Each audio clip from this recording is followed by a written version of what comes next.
Volodymyr Zelensky a annoncé qu'il était prêt à renoncer au pouvoir, à démissionner, si c'est lui qui pose problème dans la résolution du conflit qu'il oppose à la Russie, mais à condition que son pays puisse entrer dans l'OTAN. Il se sacrifie, lui, pour que son pays et sa population gagnent.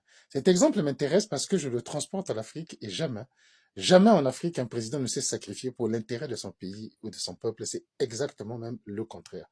D'ailleurs, moins ils ont de légitimité, plus ils s'estiment que eux sont plus précieux, sont plus importants que le pays et le peuple.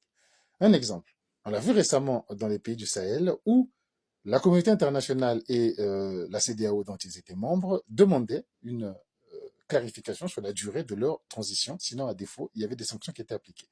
Eux, estimant qu'ils sont plus précieux que le peuple, c'est eux qui sont au centre du jeu, ne pouvaient pas reculer. Et donc, c'était au peuple de subir. Le peuple a subi des sanctions financières, des sanctions économiques, des sanctions douanières, des sanctions... ils ont manqué de médicaments, ils ont manqué d'électricité, ils ont manqué de tout, mais les chefs d'État ont estimé que c'était au peuple de souffrir pour leur durabilité à eux au pouvoir, c'était au peuple de se sacrifier, c'était au pays de se casser et de se briser pour défendre leur durabilité à eux au pouvoir, plutôt que eux de faire un effort de modestie, de recul, afin que le peuple et le pays ne souffrent pas. Voilà en fait la distance qui nous sépare de certains raisonnements politiques.